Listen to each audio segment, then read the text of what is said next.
amanaan tokko yeroo cubbuutti kufu hafuurri isaa ni dadhabamoo ni du'a. Kiristaanonni hedduun yaada kanarratti ilaalcha garaagaraa qabu. Nuun isarra macaafa qulqulluu irratti hundaa'uudhaan amanaan tokko yeroo cubbuutti kufu hafuurri isaa hin du'amoos hin dadhabasa jedhu waliin ilaalla. Hafuuraan du'aa ta'urraa jalqabnee ilaallu.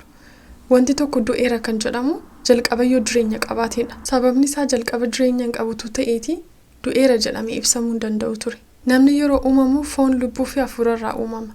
Kana jechuun namni waan sadiirraa uumama jechuutu hin ta'in wantoota sadan kanatu nama tokko keessatti argama jechuudha. Hafuurri namaa hiika gadi fagoo kan qabu Waaqayyo wajjin walii galuuf yookiin kominikeetii gochuuf kan isa gargaarudha. Addaamii fi waan jalqabatu cubbuutti kufiin hafuurri isaanii Waaqayyo wajjin walii galii jiraachaa ture. Erga cubbuutti kufanii garuu hafuurri isaanii du'e konnekshinii isaa Waaqayyo wajjin qaban adda citee jechuudha. Erga Yesuus Addaamsa lammaffaa isa karaa isaa araarri nuuf kenname ta'ee dhufee garuu hafuurri keenya Waaqayyo wajjin walitti araarame jiraataa ta'e. Nuyi irra daddarba keenyaan karaa hafuuraa du'ootaaniituma jirru inni warra Kiristoosii wajjin jiraatan nu godhate. Kanaaf namni Gooftaa Yesuusitti namanni tokko Gooftaa Yesuusiin akka fayyisaa lubbuu isaatti yeroo jireenya isaatti fudhatu hafuurri isaanii du'ee ture sun aktiveetii ta'a yookiin jiraataa ta'a jechuudha. Garuu erga Kiristoosiin amannee gara jireenya keenyaatti fudhannee yeroo cubbuutti kufnu jireenya hafuuraa keenya maal ta'a? Namoonni tokko tokko Yesuus Kiristoositti amananii mootummaa Waaqayyootti hin galu jedhanii halkaniif guyyaa dhiphachaa kan bulan kiristaana baay'eetu jira. Anis isaan keessaatti tokkoon ture.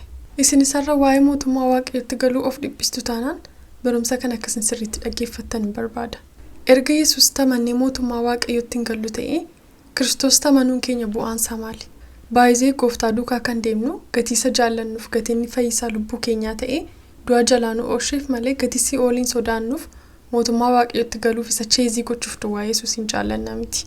Har'as warri mootummaa Waaqayyootti nangalamuun galu jettanii amantoota taataniitu jirtanii dhiphattan mataaf hin dhukkubsinaa. Sagaleen Waaqayyoo kan amaniif kan cuubame hin fayyada. Akkasumas hattichi Yesuus biratti fannifamee ture sun Yesuus ilma Waaqayyoo ta'uusaa waan amaniif qofa Yesuus Kiristoos har'a galgalana wajjiniin gannatatti galta jedheen.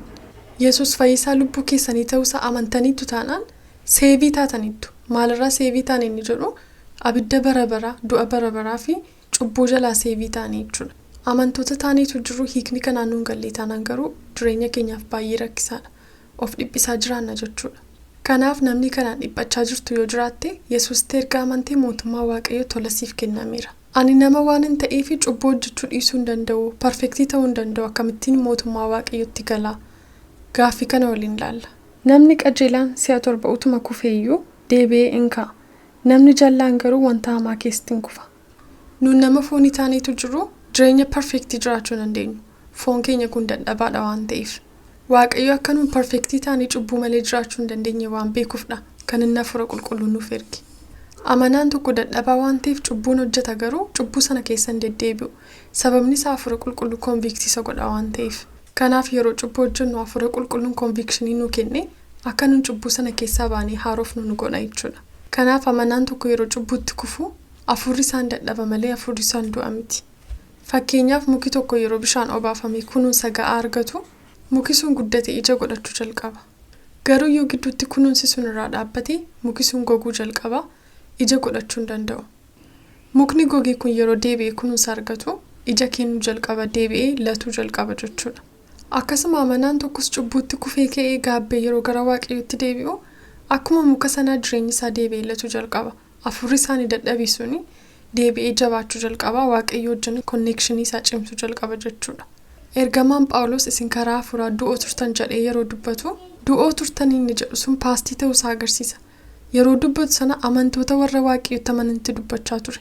Kanaafiyyuu hafuurri keenya erga takka du'a keessaa ba'ee gara du'aatti hin deebi'u. Garuu hafuurri keenya sun nu keessatti dadhaba. Garuu namni amanaa ta'ee cubbuu hojjetee cubbuusaa sanarraa gaabbee qalbii jijjiiratee gara Waaqayyootti hin deebine cubbuu keessa deddeebi'a yookiin cubbuu keessa deema jechuudha. Kanaaf amanaan kun gara Waaqayyootti qalbii jijjiiratee hin deebi'u taanaan jireenyi isaa balaarra jira jechuudha. Warri haaraa taatan subscribe gochuudhaan maatii kanatti dabalamuun dagatinaa. Gooftaan koo dhufuu hin tura jedhee dhiiraaf dubartii warra isaa wajjin hojjetan reebuu ofii isaatii immoo nyaachuu dhuguu machaa'us yoo jalqabe Gooftaan isaa guyyaa inni itti yaadatiniif yeroo inni itti himaminitti hin dhufa. Kanaaf amanaan cubbuurraa deebi'uu dhiisee qalbiin jijjiirranne amanaan cubbuu ija jabinaa hojjetee cubbuu keessa deddeebi'u jireenyi isaa balaarra jira jechuudha. Cubbuu keessa deddeebi'u jechuun maal jechuudha? Namni Kiristoos tamanii tokko fedhiidhaan irra deddeebi'uudhaan cubbuu shaakala godhatee noormaalii godhee cubbuu keessa deddeebi'u jechuudha. Kun dogoggora yeroo tokko raawwatu qofaatu hin taane istaayilii jireenya nama sanaa ta'etu itti fufa. Kanaaf cubbuu hojjechuu fi cubbuu keessa deddeebi'uun tokko miti. Namni foonii perfektii ta'uu hin danda'u waan ta'eef amanaan kamiyyuu tajaajilaan kamiyyuu cubbuun hojjeta. Cubbuun qabnu yoo jenne of hin sossobna. Dhugaanis nu keessan jiru. Cubbuu keenya yoo isatti himannee inni amanamaaf qajeelaa waan ta'eef cubbuu keenya nuuf dhiisa. Cubbuun ija jabinaa akkamiin jalqabama? Tokkoffaa namoota naannoo keenya jiran fakkaachuudhaan. Fakkeenyaaf namoonni naannoo keenya jiran machaa'uu fi sirbuu akka faashiniitti ilaalu yoo ta'e isaaniin jibbamuu ooluudhaaf isaan fakkaachuu. Kunis afaan Ingiliffaatiin fitting into the world jedhama. Yeroo nuun amma keessa jirru kanatti amantoonnumti mataan isaaniiyyuu yeroo isaanitti amanaa kan biraa qaanessanidha. Fakkeenyaaf amanaan tokkoon sirbu yoo ta'e akka waan faashiniirraa adda baheetti akka wanta dudduubatti hafeetti ilaalama. Namoonni baay'eenis kana ooluudhaaf jedhanii utuu hin jaallatin nama sana fakkaachuutti deemu jechuudha. Lammaffaa qoramuudhaan. Qorumsi kan dhufu karaa diinaa fi karaa yaada foonii ilaaluudhaan dhaggeeffachuudhaan dubbii arrabaatiin. Sadaffaa waaqayyoorraa galagaluudhaan. Waaqayyo nama tokkoof piroomisii galee wanta jedheef sana raawwatee fi namni sunis yeroo jireenyi isaa jijjiiramee argu waaqayyoon irraanfachuu fi waaqayyoorraatti galagalu. Kun cubbuu jajjabinaa keessaas tokkodha jechuudha. Bu'aan cubbuu jajjabinaa maal isa jedhuuf tokkoffaa hafuura qulqulluu gaddisiisu. Hafuura qulqulluu irra deddeebine yeroo rijaktii goonu nu keessaatti callisuu jalqaba. Isa booddee cubbuu jajjabinaa keessa yeroo deddeebinu wanti konviktii nu godhee cubbuu sanarraa nu deebisuu hin jiru jechuudha. Lammaffaa adabbii fi dheekkamsa waaqayyootti nama geessa. Sadaffaan laphee namaa jabeessee jaalala waaqayyoorraatti adda nama baasa. Namni akkasii waaqayyootti deebi'uu hin danda'a? Eeyyee deebi'uu hin danda'a. Fedhii waaqayyoo yeroo kamiyyuu akka namni badutu hin taane namni gara isaatti deebi'ee akka jireenyi isaa haara'uu fi akka ooludha. Amanaan cubbuu keessa deddeebi'u kun akkamittiin jireenya akkasii keessaa baasa jedhuuf cubbuu isaa waaqayyootti himachuu fi qalbii jijjiirrachuudhaan akkasumas karaa waaqayyoof hin taanerraa deebi'uudhaan. Cubbuu ija jabinaa jechuun cubbuu tokko si'a 2-3 hojjechuu qofaa miti. Amanaan cubbuu wal fakkaataa keessatti irra deddeebi'ee kufuu danda'a. Cubbuu sanarraas deebi'eetu qalbii jijjiirrata. Garuu cubbuu sanarra deddeebi'anii hojjechuudhaan cubbuu sana keessatti hafuun waaqayyoorraa galagaluudha. Barumsi keenya irraa kana fakkaata ture.